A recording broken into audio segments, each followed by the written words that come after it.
తెలుగు రాష్ట్రాలను చలి వణికిస్తోంది. చలిగాలుల ధాటికి జనం విలవిల్లాడుతున్నారు. రాత్రిపూట ఉష్ణోగ్రతలు దారుణంగా పడిపోతున్నాయి. సూర్యుడు నడినెత్తి మీదకొచ్చినా బయటకు రావాలంటే జంకుతున్నారు జనం. ఉష్ణోగ్రతలు కనిష్ట స్థాయికి చేరడంతో తీవ్ర ఇబ్బందులు ఎదుర్కొంటున్నారు. చలి తీవ్రతతో తెలుగు రాష్ట్రాలు గజగజ వణుకుతున్నాయి. ఉష్ణోగ్రతలు భారీగా పడిపోవడంతో జనం బేజారవుతున్నారు. మధ్య భారతదేశం నుంచి వీస్తున్న చల్లటి గాలులతో ఉష్ణోగ్రతలు తగ్గుముఖం పడుతున్నాయంటున్నారు వెదర్ ఎక్స్పర్ట్స్.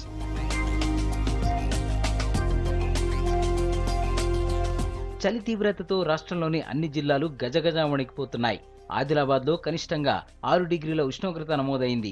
ఉష్ణోగ్రతలు మరింత తగ్గే అవకాశం ఉందంటున్నారు వాతావరణ నిపుణులు. రామగుండంలో సాధారణం కన్నా 6 డిగ్రీలు తగ్గి 11 డిగ్రీలుగా నమోదైంది. మెదక్, నిజామాబాద్, హైదరాబాద్, ఖమ్మంలలో 17 డిగ్రీల నుంచి 11 డిగ్రీల వరకు రాత్రిపూట ఉష్ణోగ్రతలు తగ్గాయి.